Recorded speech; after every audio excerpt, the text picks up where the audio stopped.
The sun rose slowly over Willowbrook, painting the sky in shades of soft peach and pale gold. It was the kind of sunrise that didn't demand attention, but rather whispered its arrival through the lace curtains of Eleanor's bedroom window. The light crept across the wooden floorboards, inch by gentle inch, until it reached the patchwork quilt that covered her bed. Eleanor stirred, not quite awake, but aware of the warmth on her face. She could feel the weight of Marmalade, her orange tabby cat, curled against her side.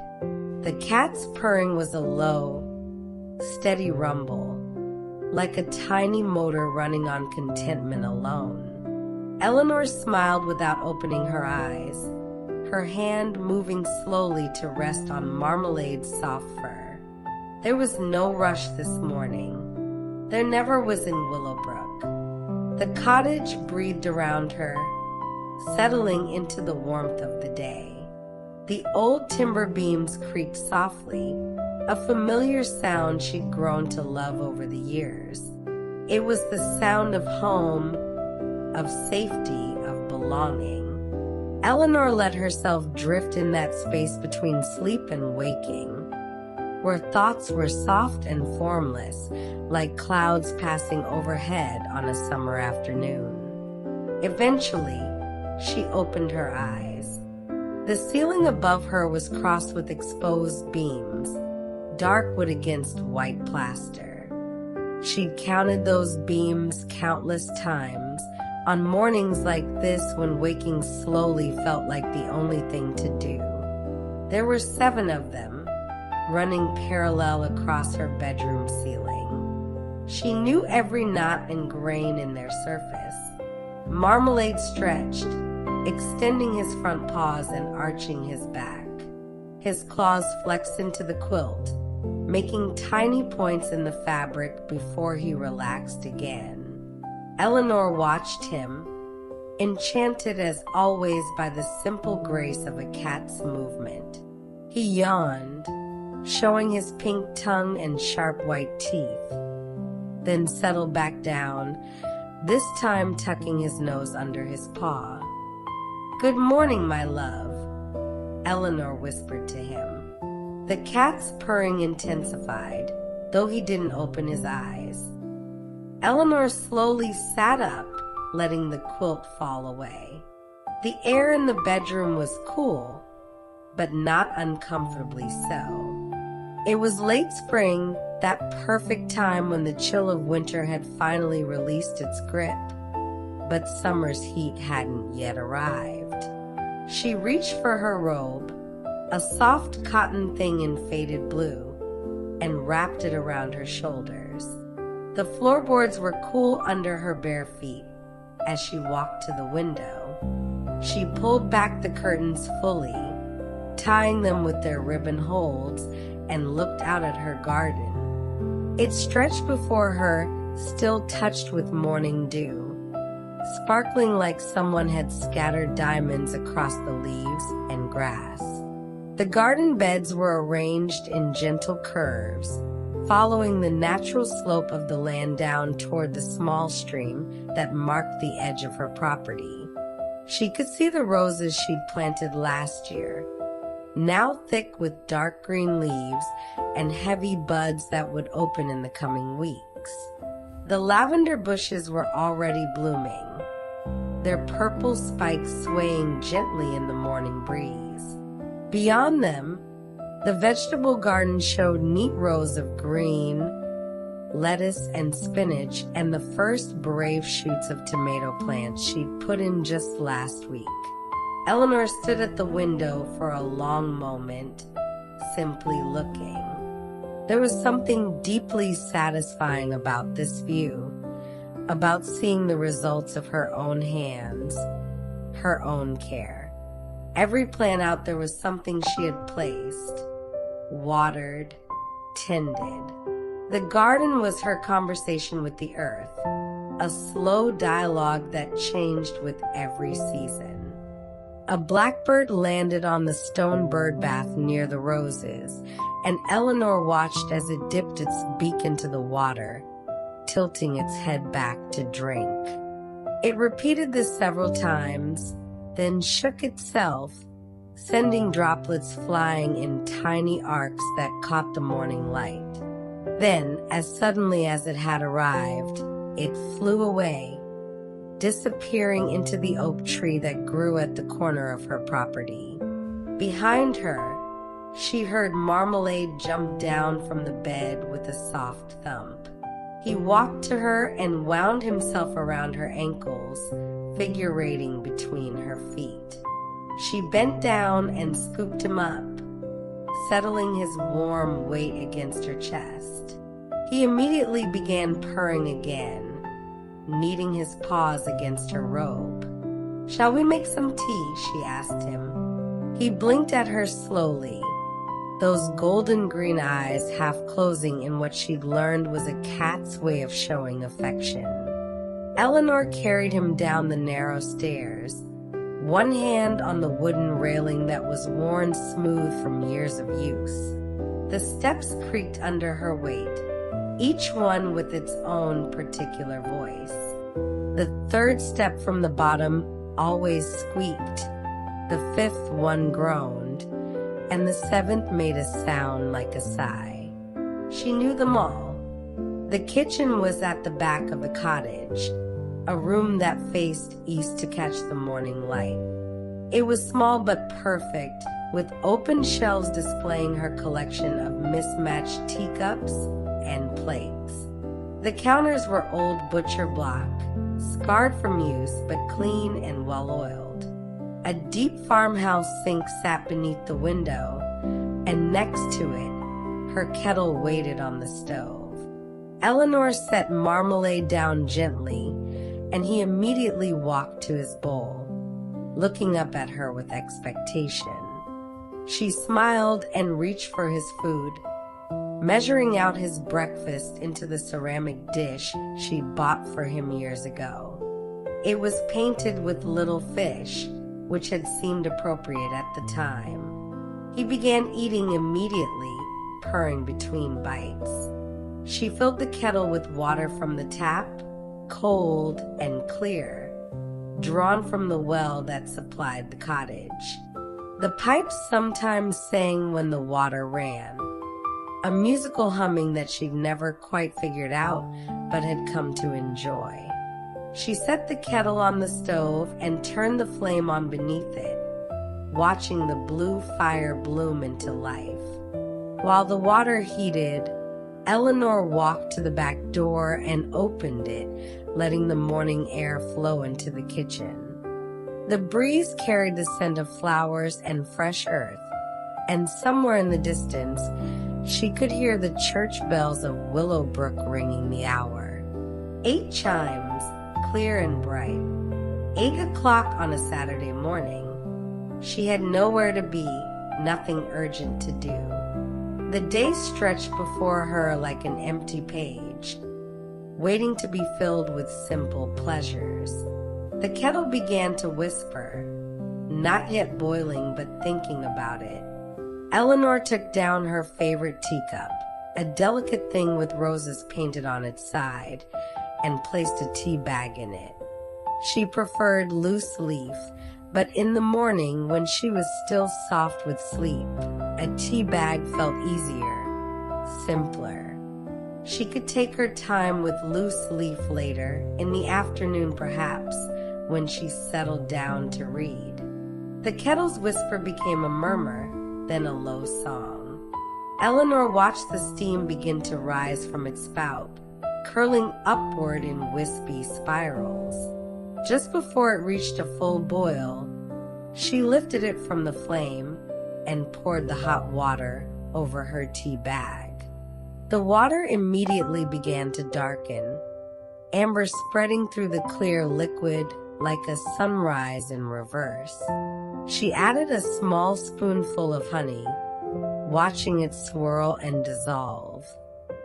Then a splash of cream from the bottle she kept in her old refrigerator. The tea turned the color of light caramel, warm and inviting. She lifted the cup to her face and breathed in the steam, letting the bergamot and black tea scent fill her nose. Perfect. With her tea in hand, Eleanor walked through the kitchen door and out into her garden. The grass was wet with dew, soaking the hem of her robe, but she didn't mind.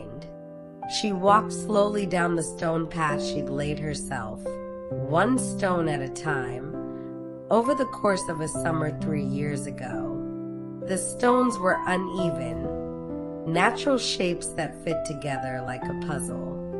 Moss grew between them, soft and green. She made her way to the wooden bench under the willow tree at the edge of her property. The willow was old and generous with its shade, its long trailing branches creating a curtain of green that swayed in the slightest breeze. She placed the bench here because it was her favorite spot in the whole garden, the place where she could sit and see everything she'd created while also feeling hidden away, protected. Eleanor sat down, the wood smooth and sun-warmed even this early in the day. She held her teacup in both hands and sipped slowly, letting the warmth spread through her. Marmalade appeared beside her, having finished his breakfast. He jumped up onto the bench and settled himself on her lap, turning in a circle twice before curling into a comfortable ball. They sat together in the gentle morning, woman and cat, perfectly still, perfectly content. The garden hummed with quiet life. Bees were already visiting the lavender, their buzzing a soft backdrop to the morning. A butterfly, its wings pale yellow, danced from flower to flower. The stream gurgled over its stones, a constant gentle music. And above it all, the breeze whispered through the willow branches, making them sway and rustle.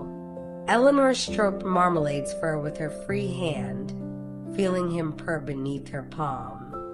She thought about the day ahead, but in the most gentle way, not planning exactly, just letting possibilities drift through her mind.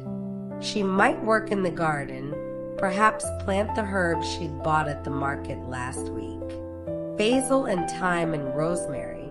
Or she might spend the day reading. She had just started a new novel, a mystery set in Cornwall that she was quite enjoying. Or perhaps she would do both, a little of this and a little of that, moving through the day as the mood took her. That was the gift of living alone in a small cottage in a small town. Time moved differently here. It didn't rush or demand. It simply flowed, like the stream at the edge of her garden, finding its own pace. She finished her tea slowly, taking small sips, making it last. When the cup was empty, she continued to sit, holding it in her hands, feeling the warmth fade gradually from the ceramic. Marmalade slept on her lap, his breathing deep and even. Eleanor closed her eyes and tilted her face up toward the sky, feeling the sun on her skin, warming her, welcoming her to the day. Everything was exactly as it should be. Eventually, though she was in no hurry, Eleanor rose from the bench. Marmalade gave a small chirping protest, but jumped down gracefully, shaking himself before sitting down to wash his face with his paw. Eleanor smiled at him and made her way back to the cottage, walking slowly, her empty teacup dangling from one hand. Inside, she washed the cup in the deep sink, drying it carefully before returning it to its place on the shelf. The kitchen was fully bright now, sunlight streaming through the window and making patterns on the floor. She stood for a moment, watching the dust motes dance in the light beams, tiny galaxies swirling in the air. Her stomach reminded her gently that breakfast would be a good idea. Eleanor wasn't a large breakfast person, preferring something simple. She sliced 2 pieces of bread from the loaf she bought at the bakery, Rosemary's Bakery on Main Street, where the owner still baked everything fresh each morning. She placed the bread in her toaster, an old chrome thing that had belonged to her grandmother, and pushed the lever down. While the bread toasted, she retrieved butter from the refrigerator and a jar of blackberry jam from the cupboard. She'd made the jam herself last summer, spending a warm August afternoon picking berries at Miller's farm just outside of town, then cooking them down with sugar and patience until they turned into this deep purple preserve. The jar was half empty now, and she made a mental note that she'd need to pick more berries when the season came around again. The toast popped up, golden brown and warm. She buttered each slice while they were still hot, watching the butter melt into the bread, then spread a generous layer of jam over the top. She took her plate and walked to the small round table by the window, the one that was just big enough for one person, perfect for solitary meals. The toast was delicious, simple and satisfying. She ate slowly, looking out at the garden, planning where she might work today. The herb garden needed attention, she thought, and the roses could use some deadheading, removing the spent blooms to encourage new growth. Marmalade appeared and jumped into the chair across from her, as if joining her for breakfast. He sat upright, his tail wrapped around his feet, and watched her eat with calm interest. Eleanor broke off a small corner of toast, just the bread with no butter or jam, and offered it to him. He sniffed it delicately, then took it carefully between his teeth and ate it. "You're very refined," she told him. "A gentleman." He blinked at her slowly again. After breakfast, Eleanor went upstairs to dress. Her bedroom was just as she'd left it, the bed rumpled and welcoming, sunlight now filling the space entirely. She chose comfortable clothes, old jeans soft from many washings, and a cotton shirt in pale green. These were her garden clothes, stained in places with earth and grass, worn thin at the elbows, perfect. She braided her long brown hair, streaked now with strands of silver, and tied it with a simple band. In the small mirror above her dresser, she caught sight of herself and paused. She was not young anymore, that much was clear. There were lines around her eyes, lines that deepened when she smiled. Her face was thinner than it had been in her youth, her features more defined. But she liked what she saw. There was a peace in her expression, a contentment that hadn't always been there. She'd lived other lives before this one. There had been a husband once, many years ago, and a small apartment in a loud city, and a job that required high heels and early mornings. But that life had ended, gently and without drama, when she and her husband had realized they wanted different things. He had wanted more, always more, bigger and louder and faster. She had wanted less, quieter, simpler. So they had parted ways, sad but not bitter, and she had eventually found her way here, to Willowbrook, to this cottage, to this life. That had been 8 years ago, and she had not regretted a single day of it. Eleanor pulled on her gardening boots, old green wellies that she kept by the back door, and found her gardening gloves on the shelf. They were leather, worn soft, fitting her hands like a second skin. She picked up her garden basket, a flat shrug made of woven willow, and stepped outside. The morning had deepened into late morning, the sun now high enough to cast shorter shadows. The dew had mostly dried, though the shaded parts of the garden still glistened. Eleanor walked first to her vegetable beds, checking on everything, seeing how the plants had grown even since yesterday. The lettuce was nearly ready to harvest, its leaves deep green and curling. She made a mental note to make a salad for lunch. The peas were climbing their trellis, reaching upward, their tendrils curling around the support she'd given them. Tiny white flowers dotted the vines, each one a promise of future peas, sweet and tender. The tomato plants were her pride. She'd started them from seed in late winter, keeping them in pots on her kitchen windowsill until they were strong enough to transplant. Now they were thriving, their stems thick and sturdy, already showing the first clusters of small green tomatoes. She had 6 plants, 3 cherry tomato and 3 beefsteak, and she was already imagining the taste of them in July, sun-warmed and bursting with flavor. Eleanor knelt in the soft earth between the beds and began to pull weeds, her gloved hands working carefully around the base of her plants. This was meditative work, requiring attention but not thought. Her mind could wander while her hands stayed busy. She thought about the book she was reading, wondering if the detective would solve the murder.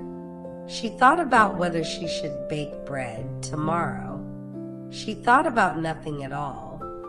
Marmalade appeared beside her and began his own investigation of the garden, sniffing along the edges of the beds, occasionally pawing at something she couldn't see. He was good company, present but undemanding, comfortable with silence. The sun climbed higher, and Eleanor worked her way slowly through the vegetable garden, then moved on to the flower beds.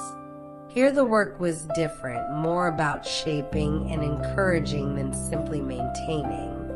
She deadheaded the early roses, snipping off the spent blooms with her secateurs, the sharp snick of the blades satisfying. She tidied the edges of the lavender bushes, trimming away a few stems that had broken. In the border by the stone wall, her delphiniums were growing tall, their spikes of blue flowers just beginning to open. They were staked against the wind, but she checked the stakes anyway, making sure they were secure. She'd learned that lesson the hard way her first summer here, when a storm had come through and flattened half her flowers because she hadn't staked them properly. Time passed in that way it does when you're absorbed in pleasant work. The sun moved across the sky. Shadows shifted, and Eleanor moved with them, working her way around the garden in a slow circuit. She wasn't hurrying to finish. There was no finish line in a garden. There was only the ongoing cycle of growth and care, an endless conversation. Around noon, she stood up and stretched, feeling the pleasant ache in her knees from kneeling. Her basket was full of weeds and clippings, and she carried it to the compost heap at the back corner of the garden behind the little tool shed.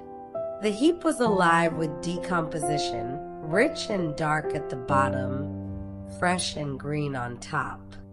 She added her weeds to it, then turned it with a garden fork, mixing the layers, helping it along. Eleanor washed her hands at the outdoor tap, cold water running over her fingers, then dried them on her jeans. She was hungry again, ready for lunch. She collected a handful of lettuce leaves from the vegetable bed, washing them at the tap as well, and picked a few sprigs of mint that grew in a pot by the door. Back in the kitchen, she made herself a simple lunch. A salad of her fresh lettuce, dressed with olive oil and lemon juice, a slice of sharp cheddar cheese, and some crackers. She filled a glass with cold water and drank it down, surprised by how thirsty she'd been. Then she refilled the glass and carried it with her plate to the table by the window. Marmalade was already there, waiting in his usual spot. They ate together in companionable silence, the afternoon sun warm through the window, the cottage quiet around them. After lunch, Eleanor felt the pleasant tiredness that comes from a morning spent in physical work. Her hands smelled of earth and lavender, despite washing. Her jeans had a fresh grass stain on one knee. She felt satisfied, complete in a way that was hard to describe, but easy to feel. She washed her lunch dishes, dried them, put them away. Then she stood in her kitchen and considered the afternoon. The pull of a book was strong. She'd been thinking about it all morning. That mystery set in Cornwall, the detective who was getting closer to solving the case. She wanted to know what happened next.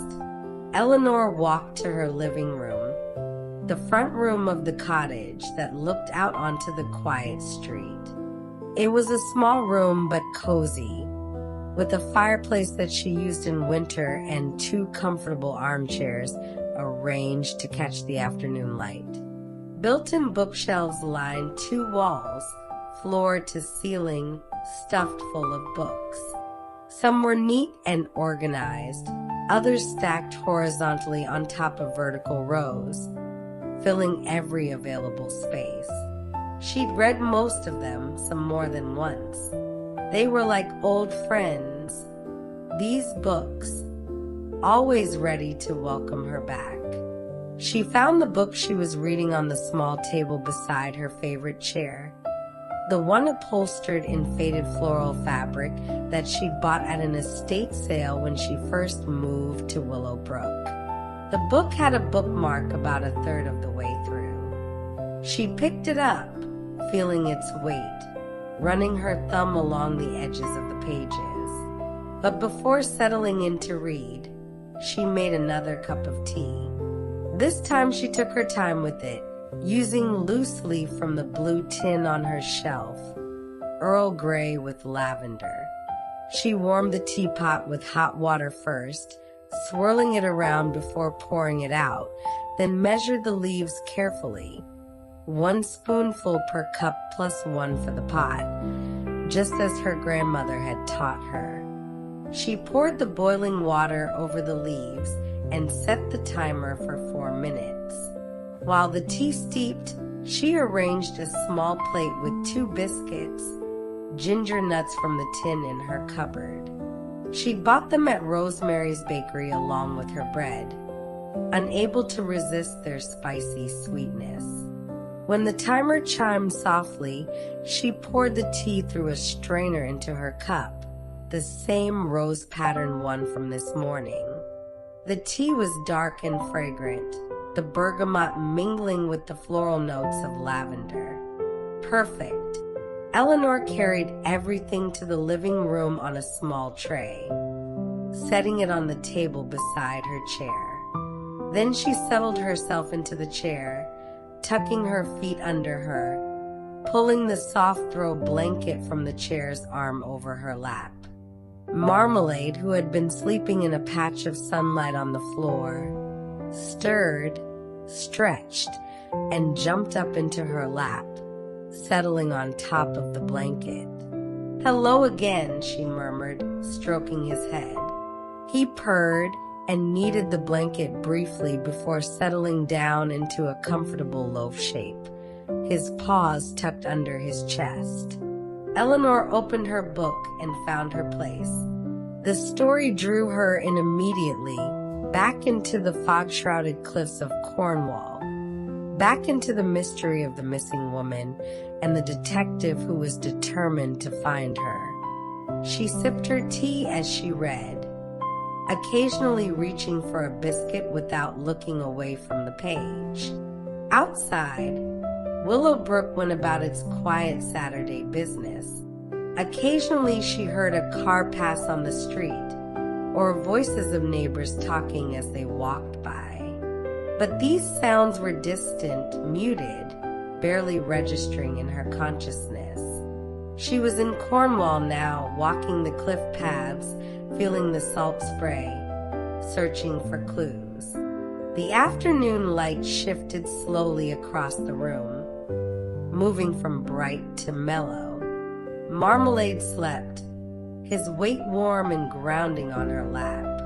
Eleanor read on, turning pages, absorbed completely. This was one of her greatest pleasures, this total immersion in a story. The world fell away. Time became elastic, and there was only the narrative unfolding before her. She'd always been a reader, even as a child. Books had been her escape, her education, her entertainment. They'd kept her company through lonely times and enhanced happy ones. She couldn't imagine a life without books, without this ability to step into other worlds, other minds, other possibilities. The mystery was good, well plotted and atmospheric. The detective was appealing, flawed but determined, intelligent but not arrogant. Eleanor liked her. She found herself hoping the detective would solve the case, but also hoping the book wouldn't end too soon. It was that paradox of reading, wanting to know what happens while also wanting the story to last forever. She finished her tea and set the empty cup aside. She finished the biscuits, brushing crumbs from the pages carefully. She shifted position slightly, trying not to disturb Marmalade, who grumbled softly but didn't wake. And she read on. The detective was getting close now. Eleanor could feel it. Pieces were coming together, the pattern becoming clear. She turned the page, eager to see what would happen next. And then, the doorbell rang. Eleanor looked up, startled out of Cornwall, and back into her living room. For a moment, she was disoriented, caught between two worlds. The doorbell rang again, polite but insistent. Marmalade woke and jumped down from her lap, stretching and yawning. Eleanor marked her place in the book with the bookmark and stood up, smoothing down her shirt, suddenly aware that she was still in her garden clothes, probably with dirt on her face. She walked to the front door and opened it. Standing on her doorstep was Mrs. Chun from next door, holding a covered dish and smiling her warm smile. "Eleanor, dear, I hope I'm not disturbing you," Mrs. Chin said. "I made too much soup, as usual, and I thought you might like some. It's vegetable barley, your favorite." Eleanor smiled, touched by the gesture. Mrs. Chin was always doing things like this, finding excuses to share food, to check in, to maintain the gentle connection between neighbors. She was in her 70s, a widow like Eleanor, though longer widowed, and she'd lived in Willowbrook her entire life. "That's so kind of you," Eleanor said, accepting the warm dish. "Please come in for a moment." "Oh no, I won't intrude," Mrs. Chin said, but Eleanor could see she was pleased to be asked. "Well, maybe just for a moment." Eleanor led her into the kitchen and set the soup dish on the counter. She could smell it now, rich and savory. filled with vegetables and herbs. Her mouth watered despite having eaten lunch not long ago. "Would you like some tea?" Eleanor offered. "I wouldn't want to trouble you." "It's no trouble at all. I was just reading, and I'd be happy for the company." This was true. As much as Eleanor loved her solitude, she also enjoyed the occasional visitor. The reminder that she was part of a community, connected to others in this small town. She put the kettle on while Mrs. Chin settled at the kitchen table, Marmalade immediately going to greet her. Mrs. Chin was one of his favorite people, probably because she always made a fuss over him. "And how is my handsome gentleman today?" Mrs. Chin cooed, scratching under Marmalade's chin. He purred loudly, shamelessly soaking up the attention.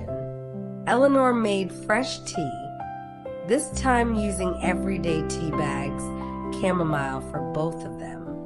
She arranged some biscuits on a plate and brought everything to the table, sitting across from Mrs. Chun. They talked about ordinary things, the weather and the garden, and the new family that had moved into the house at the end of the street. Mrs. Chin mentioned that the church was having its annual spring fair next weekend, and would Eleanor be interested in volunteering at the book stall? Eleanor said yes, she would enjoy that. Mrs. Chin told a story about her grandson's recent visit, how he'd grown so tall she barely recognized him, and how he'd spent the entire visit glued to his phone, barely looking up. But she said this with affection, not criticism, marveling at how different the world was for young people now. Eleanor listened, sipped her tea, and felt grateful for this moment, this connection.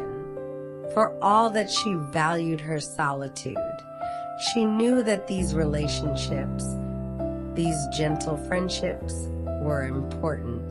They kept her tethered to the world, reminded her that she was not alone. After about half an hour, Mrs. Chun stood to leave.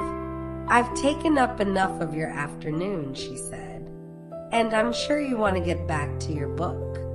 I saw you through the window, so absorbed you didn't even hear me the first time I knocked." Eleanor laughed. Guilty as charged. She walked Mrs. Chin to the door and thanked her again for the soup. They said goodbye, and Eleanor watched as her neighbor walked carefully down the path and back to her own cottage next door. Eleanor closed the door and stood in her hallway for a moment, holding onto the feeling of the visit, the warmth of human connection. Then she returned to her living room, to her chair, to Marmalade, who was already back in his sunny spot on the floor. She picked up her book and settled in once more. The detective was still there in Cornwall, still searching for answers. Eleanor found her place and began to read again, slipping back into the story as easily as putting on a familiar coat. The afternoon continued its slow golden progression toward evening. Eleanor read for another hour, maybe more, until she reached a good stopping point in her book. The detective had made a significant discovery, and the plot was thickening nicely. But Eleanor felt a natural pause in the narrative, a breath before the next act. She marked her place and set the book aside, stretching her arms over her head. The light in the living room had changed, becoming warmer, more amber. Late afternoon was transitioning into early evening. Through the window, she could see the sun getting lower in the sky, painting everything in that particular golden light that only happens in spring, when the days are getting longer but haven't yet reached the height of summer. She stood up, feeling stiff from sitting so long, and walked to the kitchen. The soup Mrs. Chun had brought sat on the counter, and Eleanor decided it would make a perfect dinner. She lifted the lid and looked inside. The soup was thick with vegetables, barley giving it body, herbs making it fragrant. Mrs. Chun was an excellent cook, and Eleanor felt lucky to have such a thoughtful neighbor. But dinner was still a few hours away. Eleanor felt the need to move, to be outside again. The afternoon reading had been lovely, but now her body wanted activity. She looked out the kitchen window at her garden, considering the herb bed. She'd been thinking about it all day, and now seemed the perfect time to plant the new herbs she'd bought. She changed out of her indoor slippers and back into her garden boots, found her gloves, and collected the small pots of herbs from where she'd left them on the back step. Basil, thyme, rosemary, and oregano. She held each pot, turning it to see the plant from all sides, admiring the different leaf shapes and colors. The basil was bright green and tender, already smelling sweetly pungent. The thyme had tiny leaves on woody stems, hardy and dependable. The rosemary was her favorite, with its needle-like leaves that released their piney scent when brushed. And the oregano promised to sprawl and spread, filling in spaces. Eleanor carried them to the herb bed, which was near the kitchen door, conveniently placed for cooking.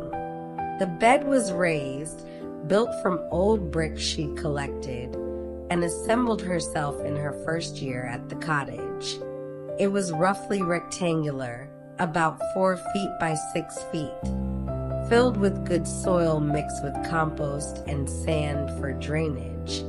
She already had some herbs established here. Parsley that came back reliably, mint that she had to keep contained or it would take over everything. Chives that were just showing their purple pom-pom flowers. But there was room for more, and these new additions would round out her culinary herb collection nicely. She knelt on the grass beside the bed and began to prepare the spots where each herb would go. She dug small holes with her trowel, loosening the soil, adding a handful of compost to each hole. The work was familiar, soothing. Her hands knew what to do almost without thinking. Marmalade came to supervise, as he always did. He sat at the edge of the herb bed and watched her work with interest. Occasionally he would bat at a leaf or investigate a hole she dug, but mostly he just observed.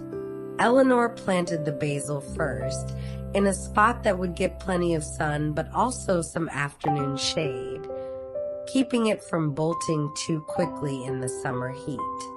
She gently removed the plant from its plastic pot, teasing the roots apart slightly, then settled it into its hole. She filled in around it with soil, patting it down gently, then gave it a thorough watering from a can she kept by the door.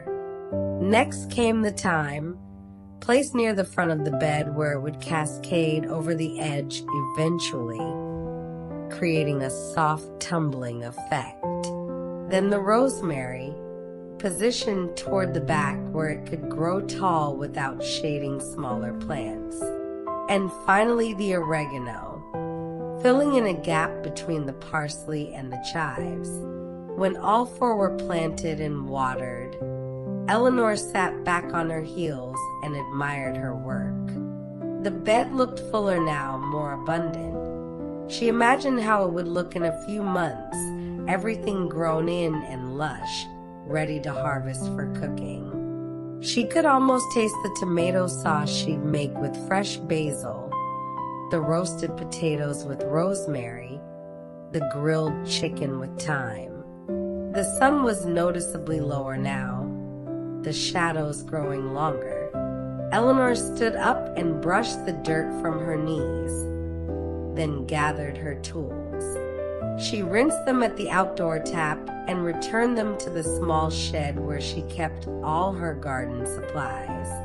The shed was neat and organized, everything in its place, the way she liked it. Back in the kitchen, she washed her hands thoroughly, scrubbing away the dirt from under her nails. Then she began to prepare her dinner. She poured Mrs. Chen's soup into a pot and set it on the stove to heat gently. While it warmed, she sliced some of the bread from this morning and set it on a plate. The soup began to steam, releasing its savory aroma into the kitchen. Eleanor stirred it occasionally, watching the vegetables swirl through the broth. When it was hot enough, she ladled a generous portion into a wide bowl and carried it to her table by the window. She ate slowly, savoring each spoonful. The soup was delicious, even better than she'd expected. The vegetables were tender but not mushy. The barley gave it a satisfying chewiness, and the herbs Mrs. Chen had used, bay leaf and thyme, and perhaps a touch of sage, created a depth of flavor that was comforting and warming. As she ate, Eleanor watched the light change outside her window. The golden hour was in full effect now, everything touched with warm light that made even ordinary things look beautiful. Her garden glowed, the flowers seeming to shine from within. The willow tree's leaves were lit up, translucent and green gold. She finished her soup and mopped up the last bits with her bread.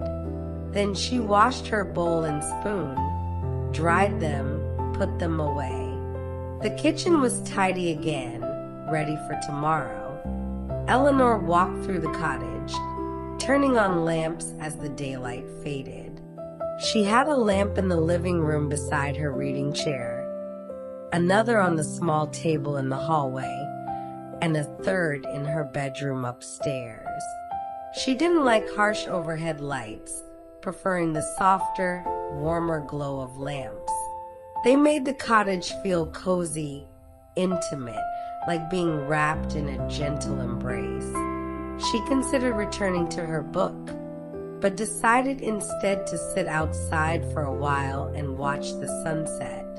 She put on a cardigan, soft wool that her sister had sent her last Christmas, and went out the back door. The garden was peaceful in the evening light. Bees had returned to their hives. Butterflies had settled for the night. The breeze had dropped to almost nothing, just a whisper moving through the leaves. Eleanor walked to her bench under the willow and sat down, pulling her cardigan closer around her. Marmalade appeared and jumped up beside her, settling close to her side. Together they watched the sky begin its evening performance. The sun was touching the horizon now, a great orange ball that seemed to pulse with warmth. The clouds, scattered across the sky, caught the light and turned pink, then coral, then a deep rose. The blue of the sky deepened, becoming richer, heading toward purple. It was that magical time when the day hasn't quite let go, but the night is already beginning, when both exist together in perfect balance. Eleanor breathed deeply, feeling the peace of the evening settle into her bones. This was her favorite time of day. This transition, this gentle letting go. The day had been full in its own quiet way. She tended her garden, read her book, visited with a neighbor, planted new herbs. Simple things, but meaningful. A life measured not in dramatic events, but in small, repeated pleasures. The sun slipped lower, The colors in the sky intensified, and then gradually began to fade. The first stars appeared, pinpricks of light in the darkening blue. The evening star, brilliant and steady, hung just above the horizon. Eleanor made a wish on it, the same wish she always made, though she'd never tell anyone what it was. Some things were meant to be kept private, held close to the heart. As the light faded further, the air grew cooler. Eleanor pulled her cardigan tighter and stood up. Marmalade meowed softly, a small sound of protest, but followed her as she made her way back to the cottage. Inside, the lamps glowed welcomingly. Eleanor locked the back door and drew the curtains in the kitchen, closing the day out, creating the cozy enclosed feeling of evening. She filled the kettle again, thinking a final cup of tea before bed would be nice. Chamomile, perhaps, or maybe the sleep blend she sometimes used, with its hints of lavender and valerian. While the water heated, she wandered into the living room and selected another book from her shelves. Not the mystery, something different for bedtime. She ran her fingers along the spines until she found what she was looking for, a collection of poetry she'd had for years. The pages were worn, some of the corners turned down, marking favorite poems. This was a book for slow reading, for savoring, for letting words wash over you without trying to analyze or understand too much. The kettle whistled and she made her tea, using the sleep blend, letting it steep long and strong. She added honey but no milk, preferring the pure herbal taste. She carried the cup upstairs, Marmalade following at her heels. Her bedroom was peaceful in the lamplight. She set her tea on the bedside table and her poetry book beside it. Then she changed into her nightgown, a simple cotton thing, soft and comfortable. She brushed her teeth at the small sink in the corner of her room, washed her face with cool water, and braided her hair loosely for sleep. Finally, she climbed into bed, pulling the covers up and arranging the pillows behind her. Marmalade jumped up and settled at the foot of the bed, in his usual spot. Eleanor picked up her tea and sipped it slowly, feeling its warmth and the gentle effect of the herbs beginning to relax her. She opened the poetry book and began to read. The poems were short, most just a few lines, perfect for this drowsy state before sleep. She didn't read them in order, just let the book fall open where it wanted and read whatever appeared. A poem about rain, a poem about a bird, a poem about memory that made her smile with recognition. The tea grew cooler and she finished it. The poems continued, one after another, their rhythms and images creating a dreamlike state. Her eyelids grew heavy. The lamp beside her bed cast a warm circle of light, but the rest of the room was in shadow. Marmalade's purring was a steady background, like the stream in her garden, always flowing. Eleanor read one more poem about the moon and the sea, and then closed the book. She set it aside and reached for the lamp, turning it off. The room fell into darkness, but not complete darkness. The curtains were thin enough that some starlight came through, just enough to see the shapes of furniture, the outline of the window.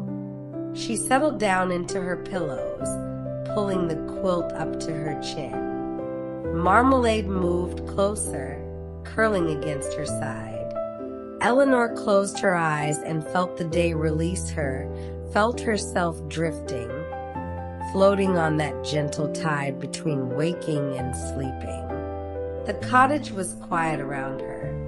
The timbers settled with their familiar creaks.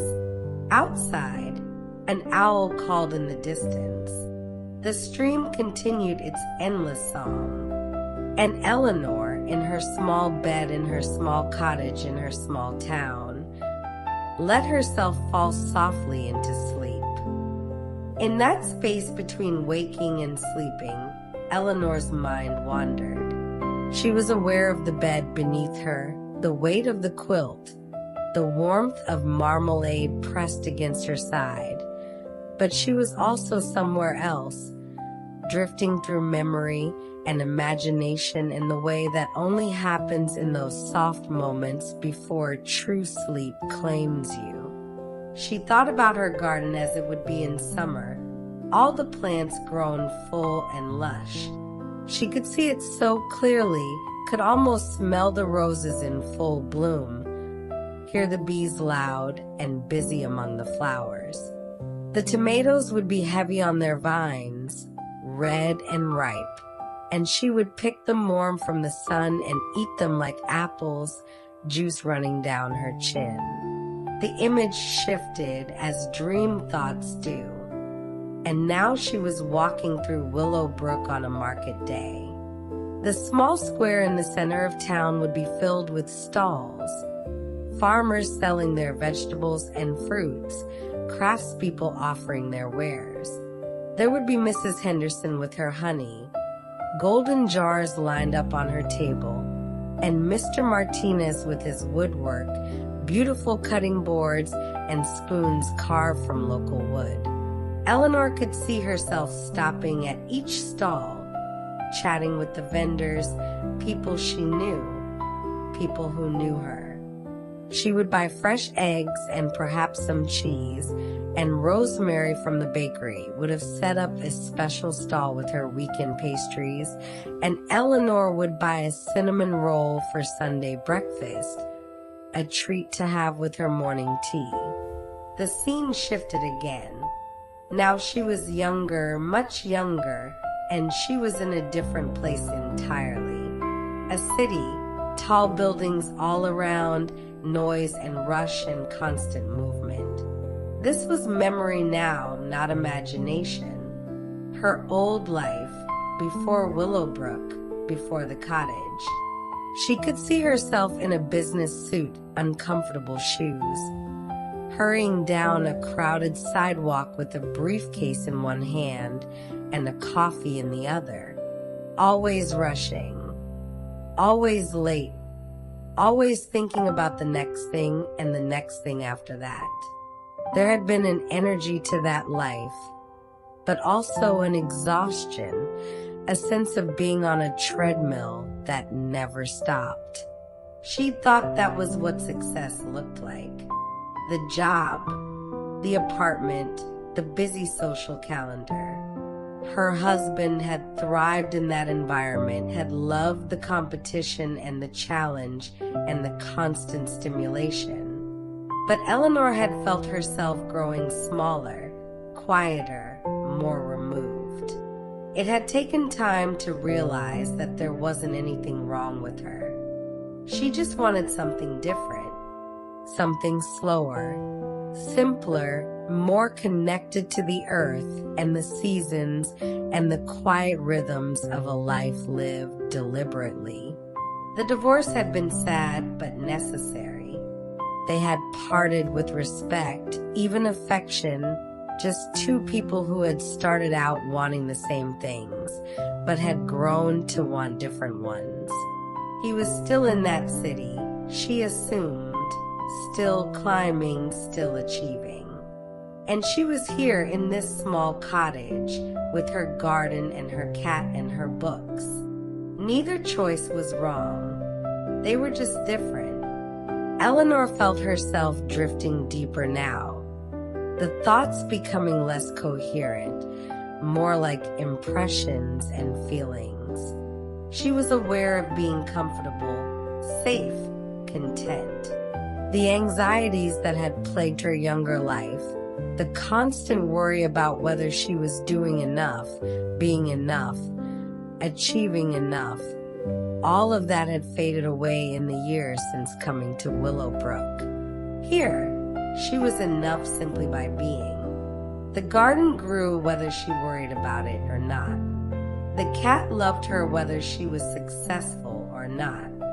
The books were there whenever she wanted them. Her neighbors cared about her because she was kind, because she was present, because she showed up, not because of any achievement or status.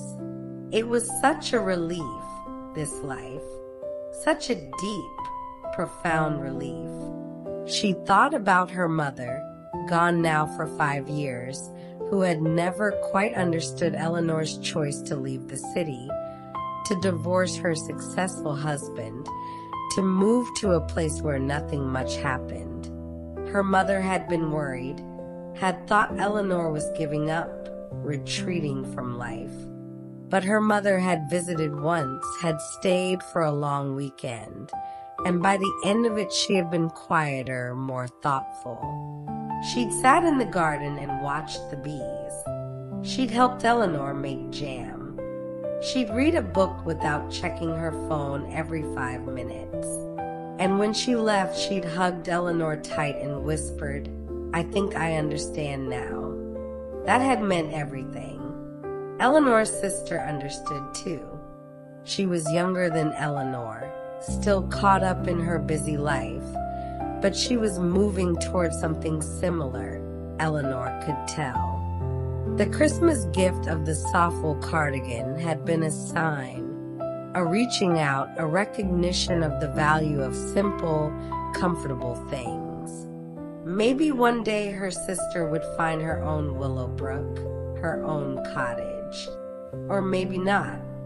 The important thing was to find what worked for you, what fed your soul, what made you feel like you were living your real life, not someone else's idea of what your life should be. The thoughts were dissolving now into pure feeling. Eleanor was barely conscious, drifting on the edge of true sleep. She was aware of warmth, of comfort, of safety. She was aware of being exactly where she belonged. Marmalade shifted against her, stretching out his paws to touch her arm. Even in sleep, or nearly sleep, he sought contact, connection. Eleanor smiled without opening her eyes. The cottage breathed around them, its old timbers settling, its familiar creaks and sighs like a lullaby. Outside, the stars wheeled slowly across the sky. The moon rose, climbing above the trees, casting silver light across the garden. The stream continued its endless flow, water over stone, patient and eternal. In Willowbrook, lights were going out in windows up and down the street. People were settling into their own evening routines, their own preparations for sleep. Mrs. Chen next door was probably already asleep. She always went to bed early. Across the street, the family with young children would be doing bath time, story time, the nightly rituals that mark the transition from day to night. Tomorrow those children would play in their yard, their voices carrying on the breeze. Tomorrow Mrs. Chen would work in her own garden, and they would wave to each other across the fence.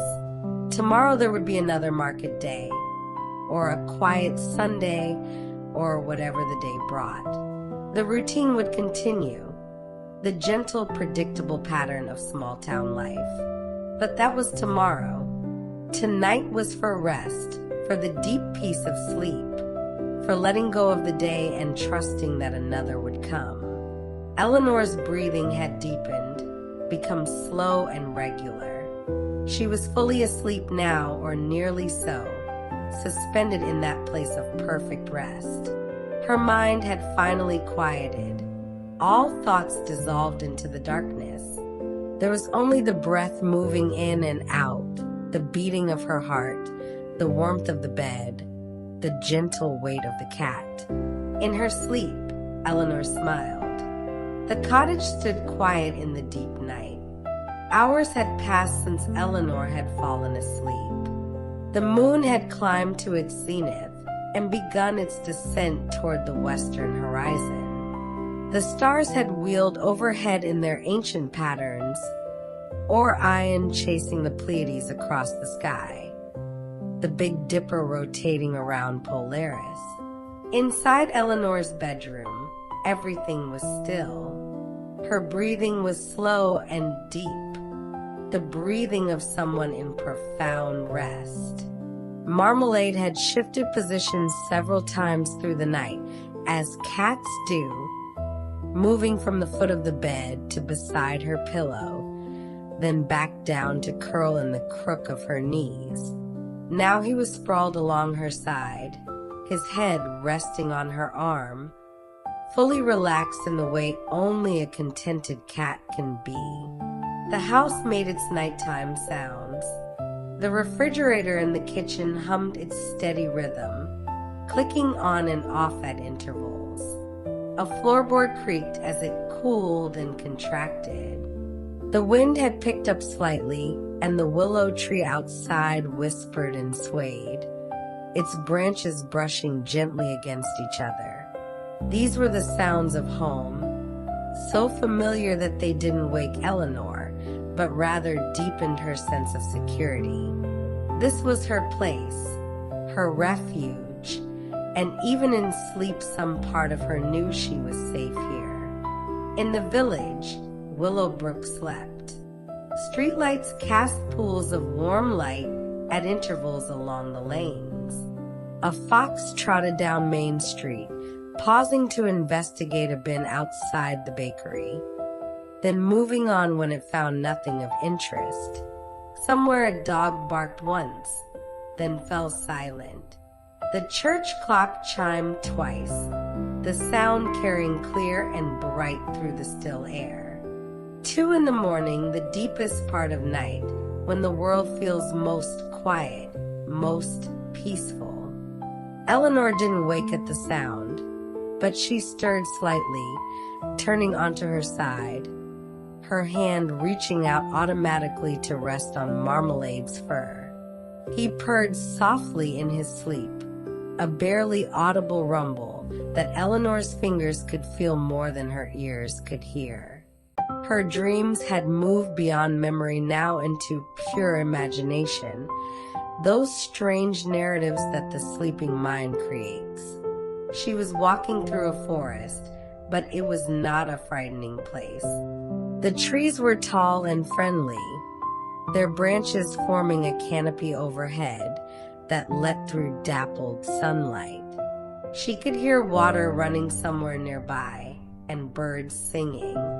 In her dream, she was looking for something, but she wasn't anxious about finding it. The search itself was pleasant, moving through this beautiful forest, noticing mushrooms growing at the base of trees, flowers blooming in small clearings, moss soft and green on old logs. She came to the stream, and it was her stream, the one that ran at the edge of her property, but also somehow different, wilder. The water was crystal clear, running over smooth stones of many colors. She knelt beside it and cupped her hands, drinking the cold, sweet water. When she looked up, there was a deer standing on the other side of the stream, watching her with large, dark eyes.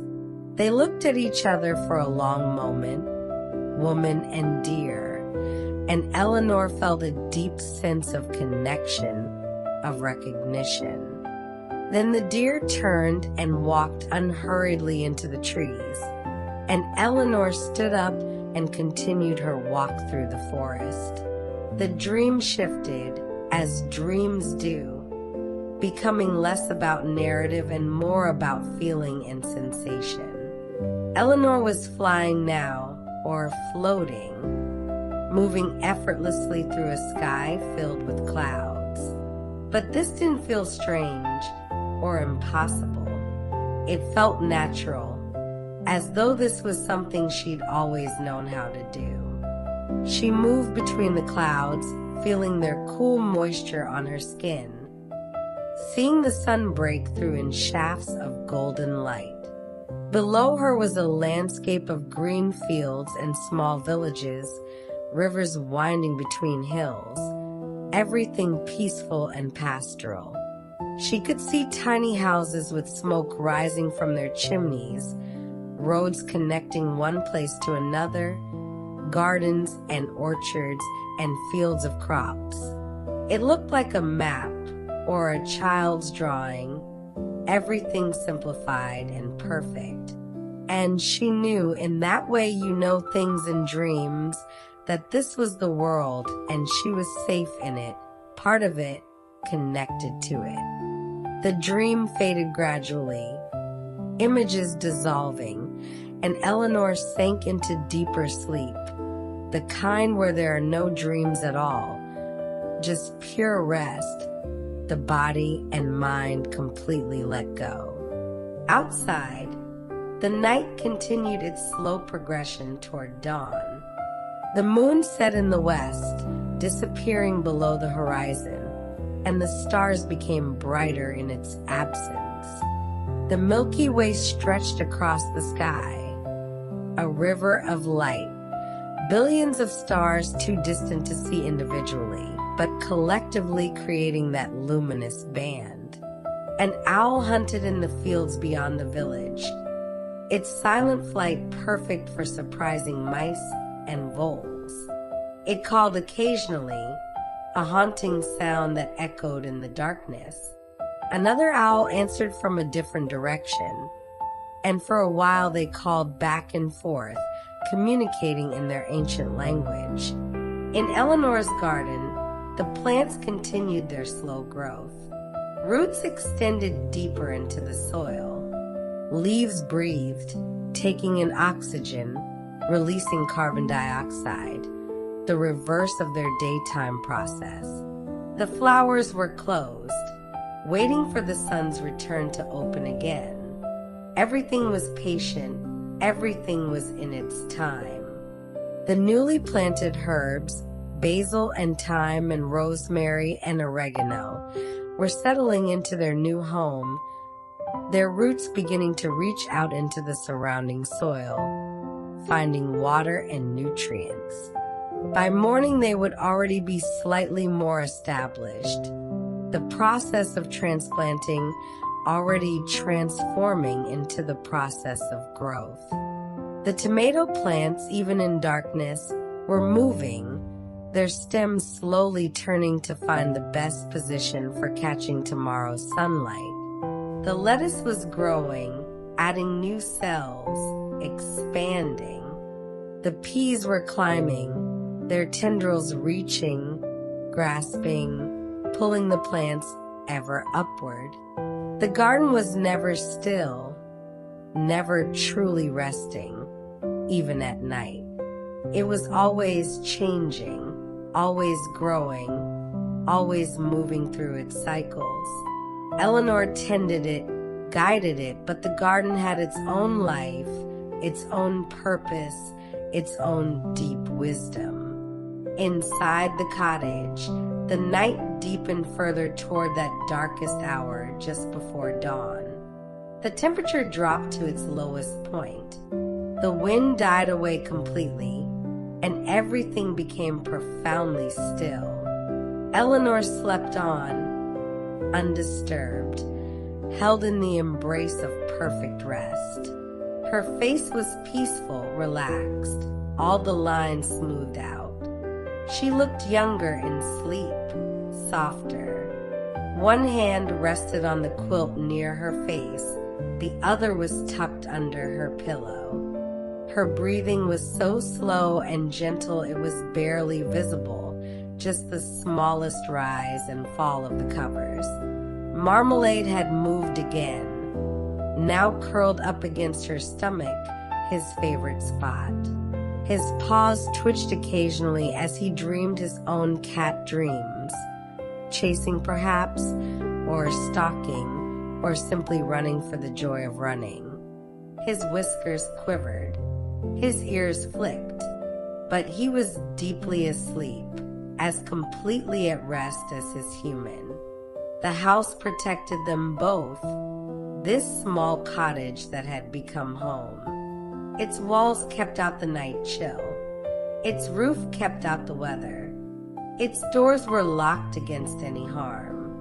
Inside was warmth and safety and peace. The hours moved slowly toward dawn. 3 o'clock came and went, marked by the church clock's chimes echoing through the sleeping village. For a clock followed, and the darkness began, almost imperceptibly, to thin. It was still night, would be night for some time yet, but the quality of the darkness began to change, becoming less absolute, less deep. The birds knew. Even before the first light appeared in the eastern sky, they began to wake. A robin was first, as robins often are, its song clear and pure in the silence. Then a blackbird joined in, and then a thrush. Soon there was a whole chorus. Though the sky was still dark, the birds singing to welcome the coming dawn. Eleanor didn't wake, but some part of her registered the bird's song, the promise of morning. She stirred slightly, her breathing changing rhythm, rising closer to consciousness but not yet breaking through. She was still deep in sleep, but her body knew that the night was coming to its end. Marmalade's ears swiveled toward the window, catching the bird's song. He opened one eye, considered whether this was worth waking for, decided it wasn't, and closed his eye again. Morning would come when it came. For now, there was still sleep to be had, and the warm spot next to Eleanor was too comfortable to leave. The sky in the east began to pale, just a hint of gray against the black. Stars near the horizon began to fade, outshone by the coming sun, even though it was still well below the horizon. The darkness was retreating, slowly but inevitably, the way it did every morning, the eternal cycle of day and night continuing its endless rhythm.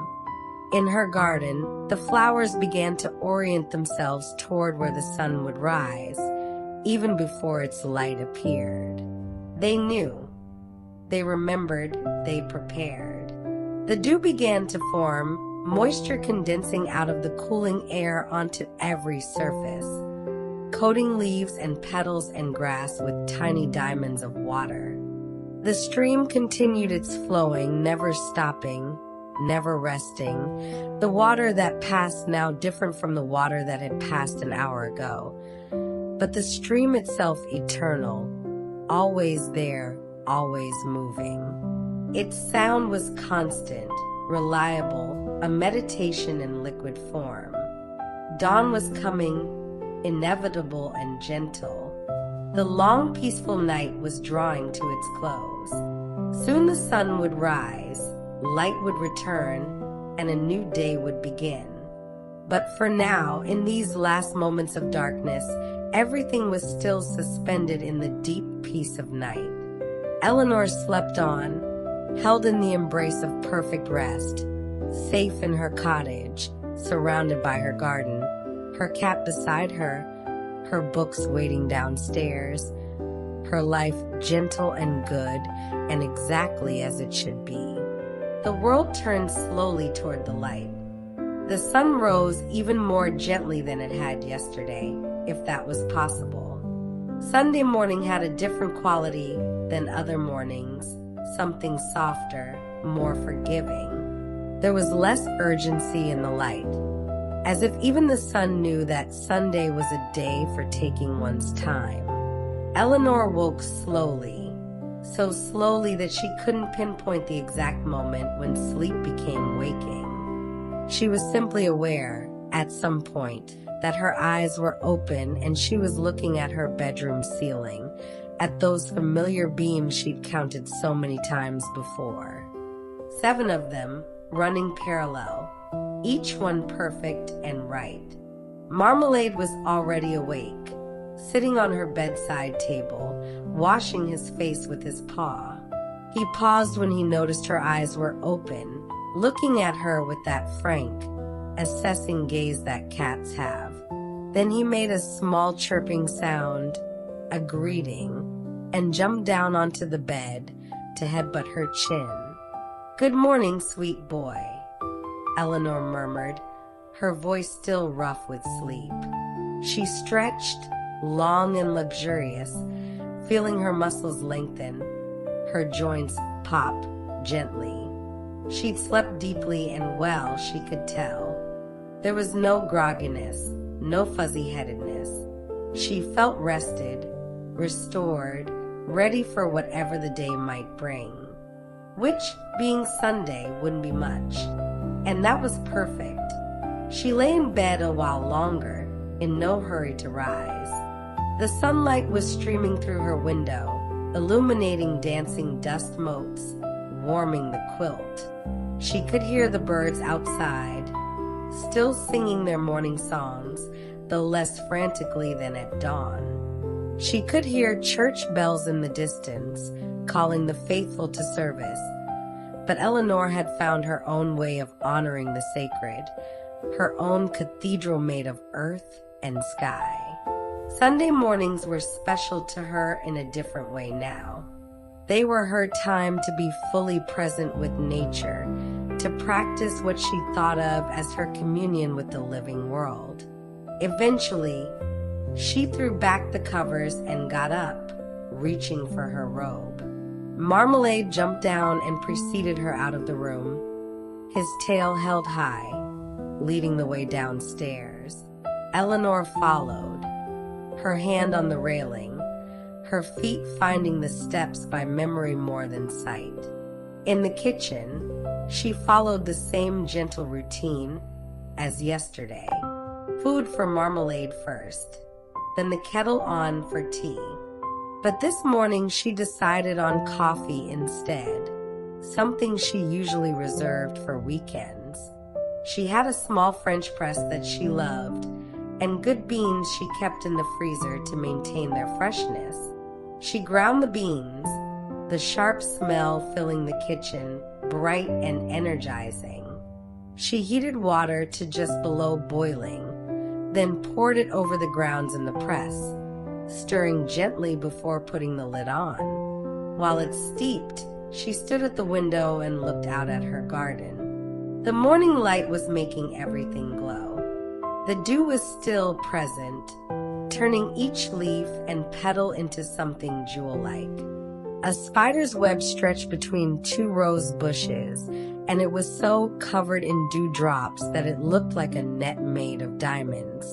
Eleanor made a mental note to go look at it more closely before the sun dried it away. The 4 minutes passed, and she pressed down the plunger in the French press, watching the ground sink to the bottom. She poured the coffee into a large mug, one that said Willowbrook Library on its side, a gift from her friend who worked there. She added cream and sugar, stirred, then lifted the mug to her face and breathed in the aroma. Perfect. She took the coffee outside, not bothering to change out of her robe and slippers. It was Sunday morning in her own garden, and she could wear whatever she liked. The grass was wet with dew and immediately soaked her slippers, but she didn't care. It felt good, refreshing, grounding. She walked slowly down her paths, coffee in hand, but this morning her observation felt different, more intentional. She was beginning her Sunday ritual, her own form of worship that had nothing to do with buildings or books or prescribed prayers. She paused at the rose bushes, really looking at them, seeing not just the flowers but the whole plant, the way it grew, the thorns that protected it, the leaves that fed it. She touched one bloom gently, feeling its silken petals breathing in its fragrance. "Thank you," she whispered, acknowledging the gift of beauty. She moved to the spider's web, even more magnificent up close. It was a perfect spiral, geometrically precise, the spider sitting at its center waiting patiently.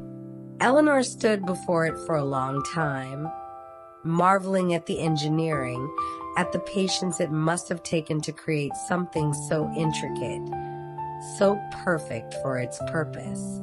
This was sacred geometry, she thought, mathematics written in silk. She continued her slow circuit of the garden, but now she was stopping at each bed, each plant, really seeing them. The lettuce, pushing up from the earth, transforming soil and water and sunlight into food. The tomatoes, already showing their small green fruits, promises of abundance to come. The herbs, each with its own scent, its own medicine, its own gift. This was her liturgy, she realized. Not words recited, but attention paid. Not songs sung, but presence given. The garden was her church, and her prayer was this deep noticing, this grateful acknowledgement of life in all its forms. By the time she'd made a full circle and returned to the cottage, her slippers were thoroughly soaked and her coffee was half gone and cool. She finished it anyway, standing on the back step, feeling the sun on her face, the breeze in her hair, the solid earth beneath her feet. She went inside and made breakfast, something more substantial than yesterday's toast. Scrambled eggs with cheese, cooked slowly and gently until they were just set. A slice of toast with butter. A small bowl of strawberries she'd bought at the market. She arranged it all on a plate and took it to her table by the window.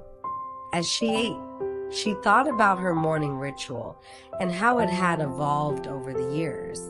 When she first moved to Willowbrook, she tried attending the village church, wanting to be part of the community. But she'd found the services left her feeling empty, disconnected. The words seemed hollow. The rituals prescribed rather than felt. It was Mrs. Chun, actually, who had helped her understand. One day Eleanor had mentioned her struggle, and Mrs. Chun had smiled and said, "My dear, there are many ways to pray. Some people need walls and altars. Others need open sky and growing things. Neither is wrong." That conversation had freed something in Eleanor. She'd given herself permission to find her own way, to create her own practice. And what she discovered was that her deepest sense of the sacred came from direct connection with nature, from witnessing the cycles of growth and decay, from participating in the endless miracle of life renewing itself. After breakfast, she went upstairs and dressed in comfortable clothes, her garden pants and a soft flannel shirt. She brushed her hair and braided it loosely, practical for the morning she had planned. She looked at herself in the mirror and smiled. This was Sunday Eleanor, at home in her skin, at peace with her choices. She spent some time reading, finishing the last chapter of her mystery novel. The detective solved the case, of course, but not in the way Eleanor had expected. The ending was satisfying without being pat, complicated without being confusing. She closed the book with the good feeling that comes from finishing a well-told story. Then she returned to her garden, this time with intention and tools. She decided to spend the late morning tending to her sacred space, as she thought of it. Not weeding or pruning for productivity, but caring for it as an act of devotion. She started by simply sitting on her bench under the willow tree, being still, breathing deeply, feeling herself become part of the larger breath of the garden. The wind in the leaves, the rustle of grass, the movement of insects. It was all breathing, all alive, all connected. She noticed things she'd missed in her earlier walk. A ladybug climbing a stem, a wren making trips back and forth to a nest somewhere in the eaves of her shed. The way the light fell through the willow branches, creating patterns of shadow and brightness on the ground. After a while of sitting, she began to move through the garden slowly, doing small tasks, deadheading some spent blooms, not because they looked untidy, but as a way of honoring the flower cycle, making room for new growth. Gently touching the plants, feeling their texture, their life force. She spoke to them quietly, not feeling foolish about it at all. "You're doing so well," she told the tomatoes. "Thank you for growing," she said to the herbs. It wasn't that she believed the plants understood her words exactly, but the act of speaking kindness aloud changed something in her, made her more tender, more attentive. She found herself thinking about divinity, about what that word meant to her. Not a bearded man in the sky, certainly. Not a set of rules or commandments, but this force that made seeds germinate, that turned sunlight into sugar, that drew water up through roots and stems.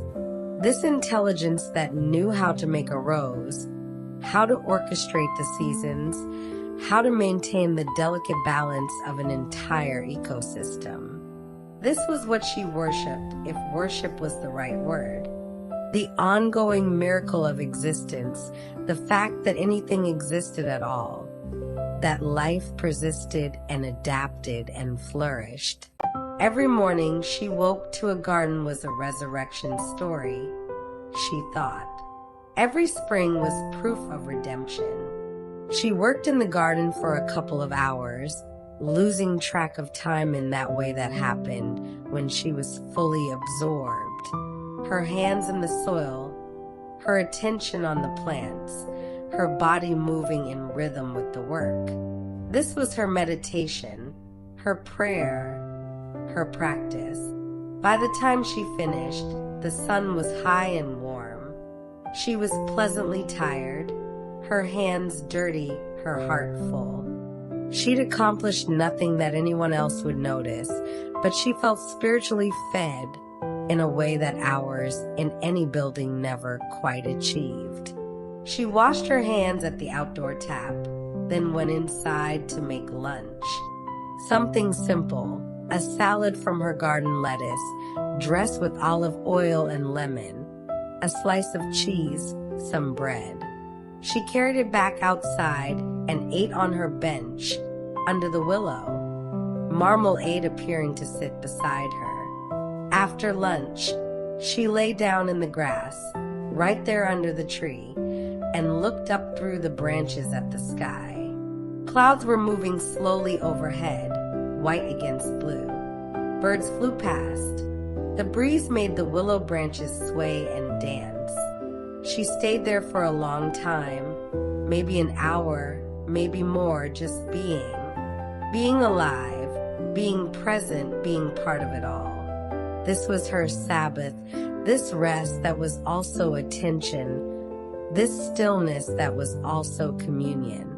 Eventually she got up, brushed off the grass that clung to her clothes, and went inside. The rest of the Sunday stretched ahead, wide and peaceful and unhurried. She changed into clean clothes, made herself a cup of tea, and settled into her chair with a new book, a gentle novel about a woman living in France, learning to make cheese. Marmalade curled up in her lap. The afternoon sun slanted through the windows. The cottage was quiet except for the ticking of the old clock on the mantel and the occasional turning of a page. Eleanor felt complete, filled up by her morning in the garden, by her practice of presence and gratitude. This was her religion now, this deep relationship with the natural world, and it sustained her in ways that nothing else ever had. She read and rested and was exactly where she wanted to be. The novel about France and cheese-making was delightful. Eleanor found herself completely absorbed in the descriptions of the countryside, the small village where the protagonist had moved, the patient process of learning an ancient craft. It reminded her in some ways of her own journey to Willowbrook, of learning to tend a garden, of finding peace in simple, repetitive tasks done well. She read for a long time, hours probably, though she wasn't keeping track. Time on a Sunday afternoon didn't need measuring. It simply flowed, slow and honey thick, and Eleanor floated along with it. Eventually she became aware that she was hungry again, that the afternoon was aging toward evening. She marked her place and set the book aside, gently displacing Marmalade, who grumbled but stretched and jumped down. In the kitchen, Eleanor considered what to make for dinner. Something simple, she thought.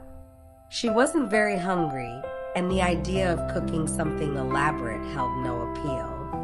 She opened her refrigerator and contemplated its contents. Eggs, always eggs. Cheese, vegetables, some cold chicken left from earlier in the week. She could make an omelet, she decided. A perfect Sunday evening meal, simple but satisfying. She chopped an onion and a bell pepper, sautéed them in butter until they were soft and fragrant. She beat 3 eggs in a bowl with a splash of milk and a pinch of salt. While the vegetables cooked, she grated some cheese, sharp cheddar that she'd bought from the farmer's market last weekend. When everything was ready, she poured the eggs into the pan, swirling them to coat the bottom. She scattered the vegetables and cheese over one half, then waited patiently for the eggs to set. This was the trick with omelets, she'd learned. Don't rush them. Let them cook gently, evenly, until they were just set, but still tender. She folded the omelet in half and slid it onto a plate. It was golden and perfect, cheese melting out the sides. She made a simple salad to go with it, just greens and a lemon vinaigrette, and carried her plate to the table. The omelet was delicious, the eggs tender, the vegetables sweet, the cheese sharp and salty. She ate slowly, savoring each bite, looking out at her garden in the evening light. The shadows were lengthening again, everything taking on that golden glow that meant the day was moving toward its close. After dinner, she washed up quickly, then made a decision. It was a beautiful evening, too beautiful to spend entirely indoors. She would take a walk, she decided. A proper walk, beyond her garden, out into the countryside that surrounded Willowbrook. She changed her shoes, found a light jacket in case the evening turned cool, and set out. The village was quiet in that Sunday evening way. People were in their homes, having their own dinners, settling into their own evening routines. Eleanor walked down Main Street, past the clothes shops, past the pub which was open but quiet, past the church which looked peaceful in the slanting light. At the edge of the village, a footpath led out into the fields. Eleanor took it, following the worn trail through a meadow of long grass studded with wildflowers. Buttercups and daisies and poppies made splashes of yellow and white and red against the green. Butterflies drifted lazily from flower to flower. The path climbed gently up a low hill, and Eleanor climbed with it, her breathing deepening with the effort, but not labored.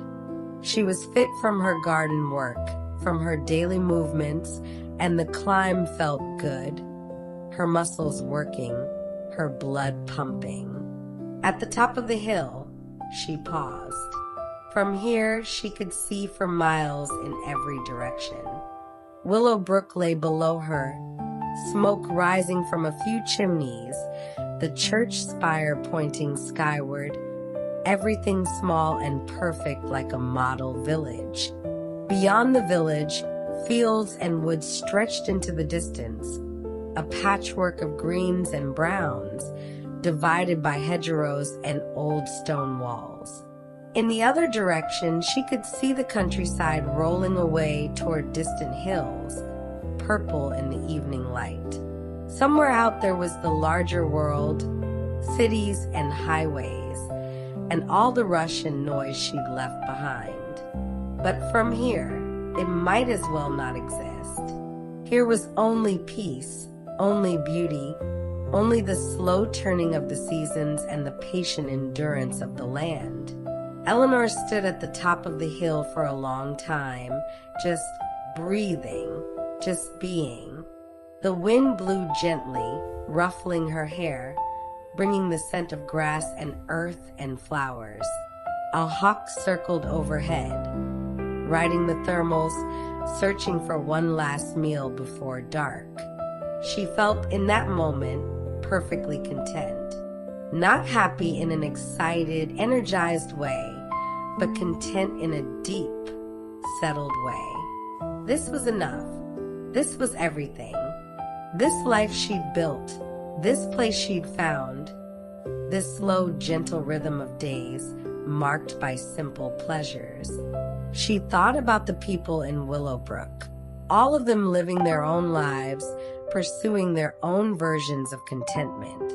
Mrs. Chun with her memories and her garden, Rosemary with her bakery and the satisfaction of feeding the village, Mr. Martinez with his woodworking, all of them finding meaning in their daily tasks, in their connections with each other, in the small rituals that marked their days.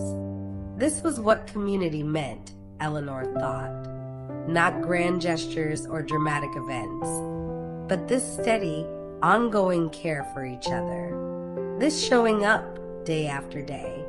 This gentle noticing and responding to each other's needs. The sun was getting lower, touching the horizon, beginning its nightly show of colors. Eleanor turned and started back down the hill, following the path back to the village. She walked slowly in no hurry, letting the evening unfold around her. By the time she reached her cottage, the sky was painted in shades of pink and orange. She let herself in, locked the door behind her, and was immediately greeted by Marmalade, who meowed his complaint about being left alone again. "I know, I'm terrible," she told him, picking him up. "But look, I'm back now." He purred and forgave her. Eleanor turned on the lamps, one by one, creating pools of warm light throughout the cottage. She made a final cup of tea, chamomile again, and carried it to the living room. But instead of picking up a book, she simply sat in her chair with Marmalade on her lap, her tea in her hands, and let herself be still. The day was ending. Another day lived fully in its own quiet way. Tomorrow would bring its own routines, its own small pleasures. Perhaps she would do laundry, or bake bread, or work more in the garden. Perhaps she would read, or take another walk, or do nothing much at all. It didn't matter. Whatever came, she would meet it with this same calm presence, this same deep contentment. Outside, night was falling. Stars were beginning to appear. The village was settling into sleep. And Eleanor sat in her chair, her cat on her lap, her tea growing cool in her hands, perfectly at peace. The clock on the mantel ticked steadily. The cottage creaked and settled, and the evening deepened toward night. Eleanor finished her tea slowly, letting the warmth and the herbs ease her into the evening. The chamomile was doing its work, making her feel drowsy and relaxed, ready for another good night's sleep. But she wasn't quite ready for bed yet. There was something about this in-between time, this twilight hour that she treasured. It felt liminal, magical, a threshold between day and night where anything seemed possible. She set down her empty cup and let her head rest back against the chair. Marmalade had fallen asleep on her lap, his body a warm weight, his purring a gentle vibration. Eleanor stroked his fur absently, her mind drifting. She thought about the week ahead.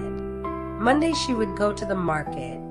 She needed fresh vegetables and perhaps some flowers for the house.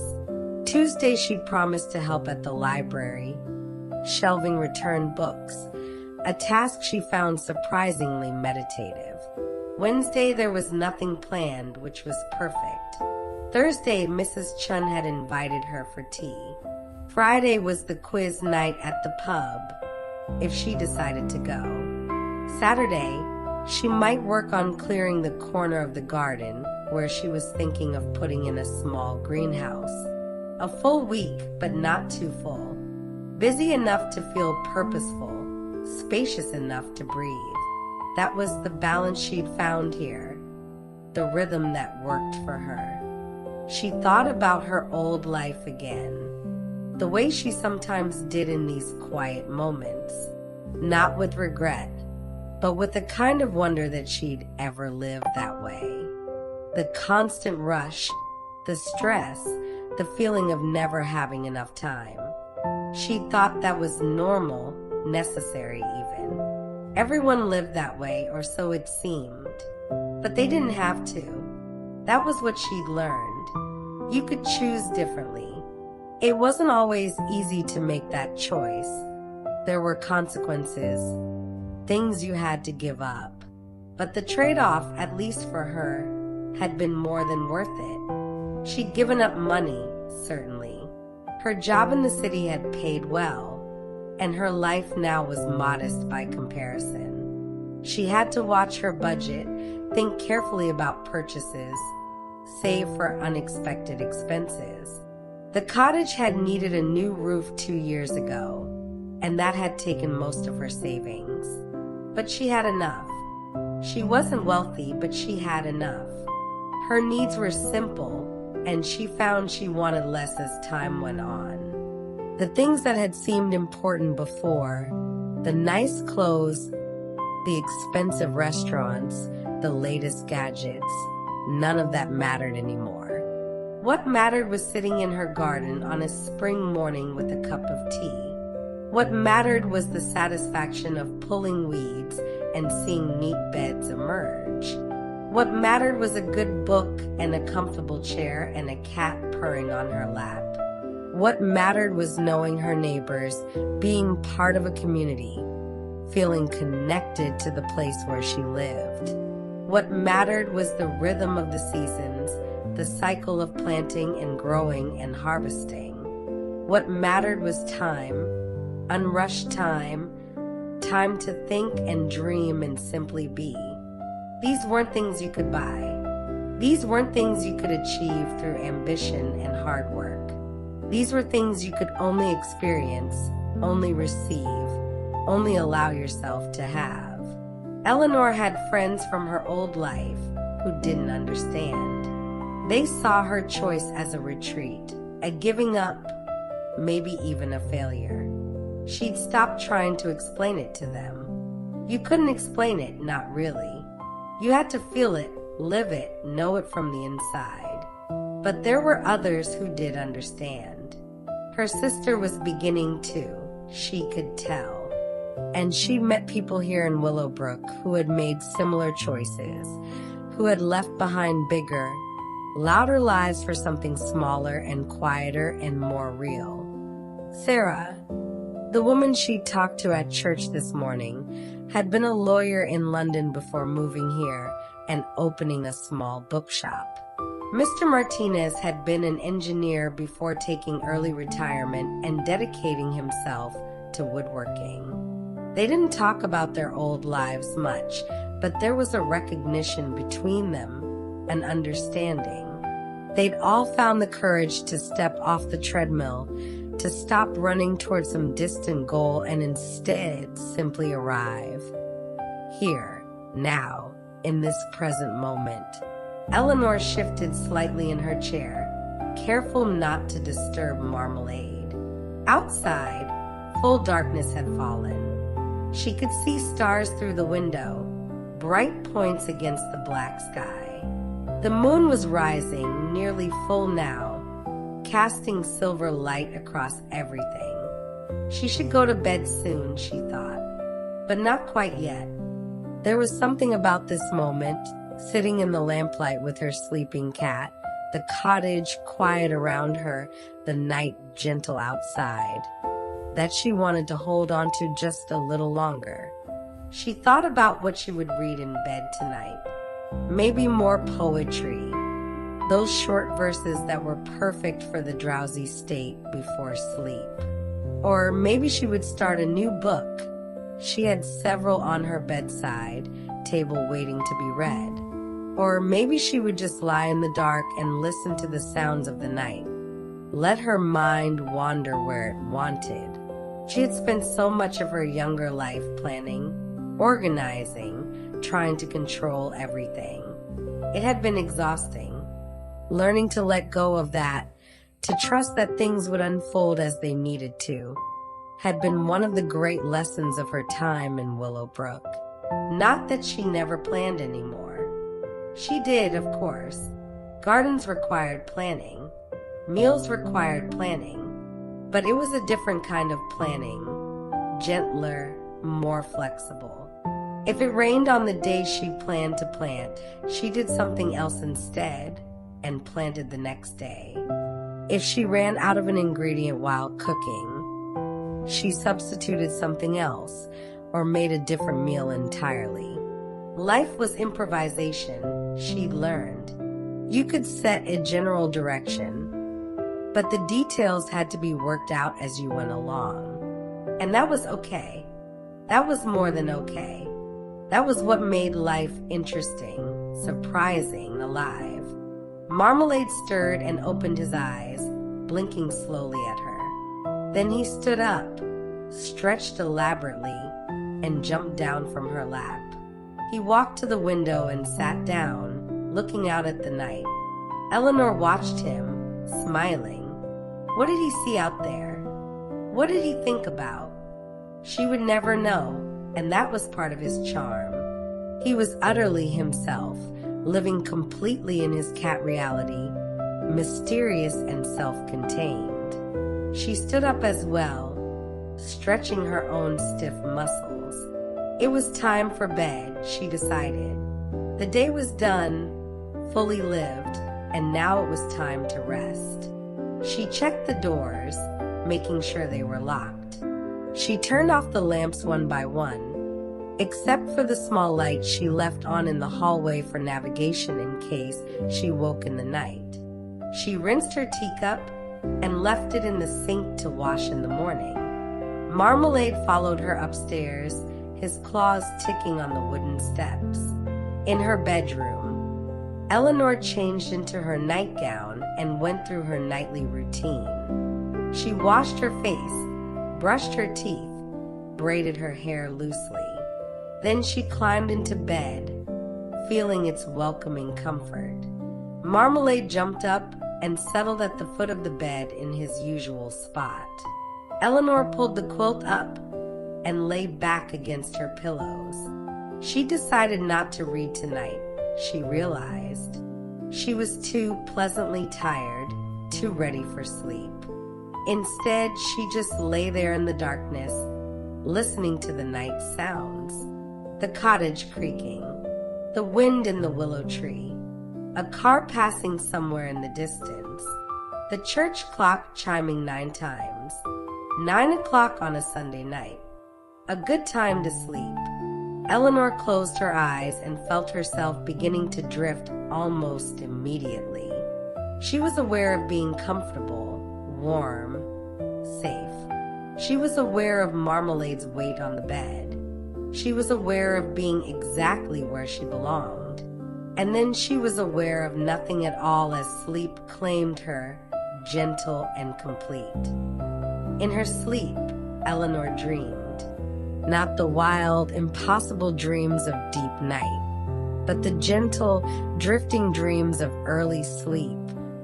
Dreams that felt almost like memories, almost like wishes, almost like possibilities. She dreamed she was in her garden, but it was summer now, high summer, and everything was in full bloom. The roses were spectacular, great full blossoms in reds and pinks and whites, their fragrance almost overwhelming in its sweetness. The lavender bushes were humming with bees, so many bees that the sound was like music, like the earth itself was singing. The vegetable garden was abundant beyond belief. Tomatoes hung heavy on their vines, so red and ripe they looked almost unreal. Beans climbed their poles, their pods fat and ready to pick.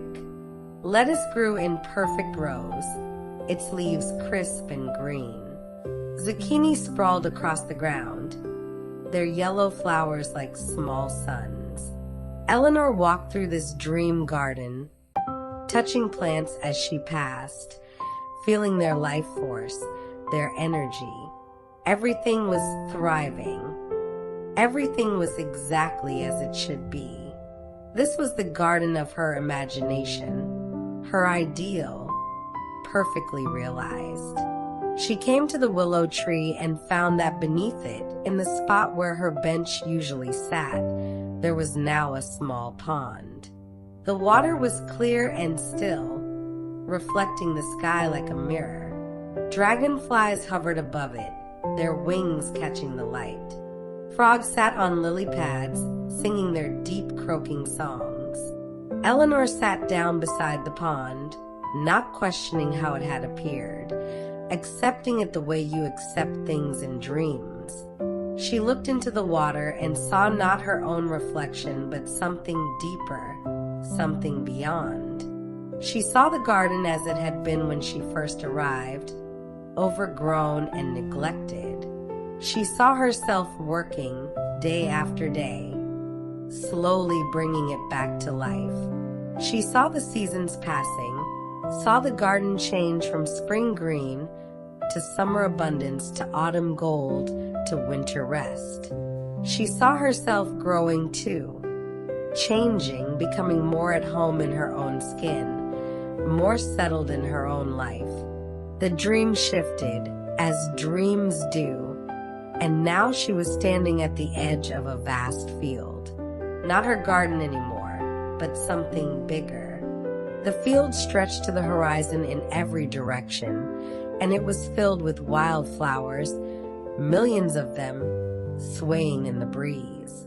The colors were almost too bright to look at, blues and reds and yellows and purples, all mixed together in glorious chaos. Eleanor walked into the field, wading through the flowers. They came up to her waist, brushing against her, leaving pollen on her clothes. Butterflies rose up around her in clouds, hundreds of them, thousands of them, their wings creating a living kaleidoscope. She felt incredibly happy in this dream, filled with a joy so pure and simple it was almost painful. This was what beauty felt like, she thought. This was what being fully alive felt like. This overwhelming sense of connection to everything, to the earth and the sky and the flowers and the butterflies and the life that pulsed through it all. She wanted to stay in this field forever, wanted to memorize every flower, every butterfly, every moment. But even as she thought this, the dream was beginning to shift again, the colors fading, the butterflies dispersing, the field dissolving into something else. Now she was in her cottage, but it was night. She was walking through the dark rooms, but she wasn't frightened. The darkness was soft, comforting like a blanket. She could feel the walls around her, solid and protective. She could hear the cottage breathing, its familiar creaks and sighs like a lullaby. She climbed the stairs to her bedroom and found that the room was filled with light, though she couldn't see a source for it. The light seemed to be coming from everything, from the walls and the floor and the ceiling, a gentle glow that illuminated without harshness. In the bed, she could see herself sleeping, curled on her side, her face peaceful. Marmalade was there too, curled against her side, both of them breathing in unison. Eleanor stood and watched herself sleeping, feeling a strange doubling, being both the observer and the observed. She felt a wave of tenderness for this sleeping self, this woman who had worked so hard to find peace, who had been brave enough to leave behind what didn't serve her and create a life that did. She wanted to tell her sleeping self that it was okay, that everything would be okay, that she was exactly where she needed to be. And somehow, even in sleep, the sleeping Eleanor seemed to hear this message. She smiled slightly, her breath deepening, her body relaxing even further into the bed. The dream faded then, gradually, gently, and Eleanor sank into deeper sleep where there were no dreams at all. Just rest, just peace, just the ongoing process of body and mind renewing themselves in the darkness. Hours passed in silence and stillness. The moon crossed the sky, marking time with its slow arc inside the cottage. Everything was quiet. The only sounds were the small ones, the settling of wood, the tick of the clock, the breathing of woman and cat. 2 o'clock came and went. 3 o'clock followed.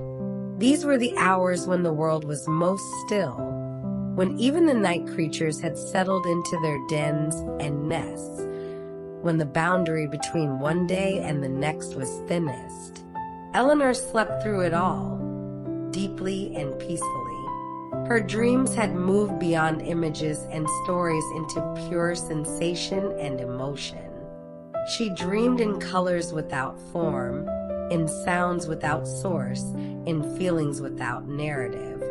These were the dreams of the unconscious mind, processing the day, sorting and filing memories, integrating experiences, doing the invisible work that sleep allows. Marmalade had moved again, now lying stretched out beside her, his head on the pillow next to hers. His whiskers occasionally twitched as he dreamed his own dreams, chasing perhaps some remembered bird or moth, or simply feeling the contentment of being warm and safe and loved. The cottage continued its own slow breathing. The old timbers expanded and contracted with the temperature changes. Pipes gurgled occasionally as water settled. The refrigerator hummed its steady rhythm downstairs. These were the sounds of a living house, a house inhabited and cared for, a house that had become a home. Outside, Willowbrook slept.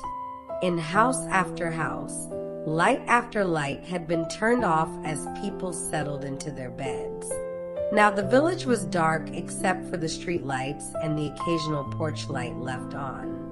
The pub had closed hours ago. The bakery was dark, though in a few hours Rosemary would be up and starting her ovens for the day's bread. The church clock chimed 4 times, the sound carrying clear through the still air. In a few more hours, the birds would begin their dawn chorus. In a few more hours, light would return to the eastern sky. But for now, the night held everything in its gentle grip. In her sleep, Eleanor stirred slightly. Some small sound or sensation had registered, not enough to wake her, but enough to make her shift position. She rolled onto her other side, her hand reaching out automatically to touch Marmalade, reassuring herself of his presence. He purred in his sleep at her touch, a reflex of contentment. She settled again, sinking back into deep sleep. There were no dreams now, just the void, just the darkness, just the absolute rest that the body and mind needed. This was healing sleep, restorative sleep, the kind that made waking up feel like a gift. The hours continued their slow march toward dawn. 5 o'clock came, and the darkness began, just barely, to thin. It was still night, would be night for another hour or more. But the quality of the darkness began to change, began to anticipate the coming light. The birds knew. Even in their sleep, some part of them sensed the approaching dawn. They stirred in their nests and roosts, preparing for the day's first songs. The robin would sing first, as always, then the blackbird, then the thrush, and soon there would be a whole chorus, welcoming back the sun. But not yet. For now there was still the deep quiet, the last hour of true night. Eleanor's breathing had changed slightly, becoming a bit shallower, a bit less rhythmic. She was beginning the slow rise from deep sleep toward waking, though she was still far from consciousness. Her body was preparing for the day ahead, beginning to produce the hormones that would help her wake naturally, gently, when the time was right. Marmalade sensed the change even in his own sleep. Cats were attuned to their humans in ways that were hard to explain, sensitive to the smallest shifts in breathing or movement or body temperature. He moved closer to Eleanor, tucking himself against her chest, as if to keep her sleeping just a little longer. The cottage walls held back the growing light, keeping the bedroom dark. The curtains, though thin, were enough to maintain the illusion of night. Inside, in the warm darkness, Eleanor and Marmalade slept on, held in the last peaceful moments before Monday morning would ask them to wake. Soon, but not yet. The church clock chimed 6 times, marking the hour. In another half hour or so, the first birds would begin to sing. In another hour, the sun would rise.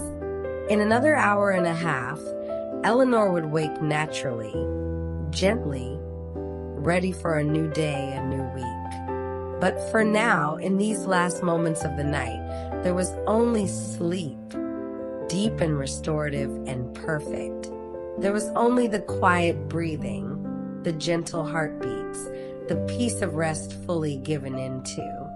The world turned slowly toward the light, patient and unhurried, the eternal rhythm continuing as it always had, as it always would. And in her small bed, in her small cottage, in her small town, Eleanor slept on, held safe by the night, preparing without knowing it for whatever the new day would bring. The darkness held her. The cottage sheltered her. The cat warmed her. And sleep, gentle and complete, cradled her in its arms. May you sleep as peacefully as Eleanor and wake as gently, knowing that your life is exactly as it should be. Sweet dreams.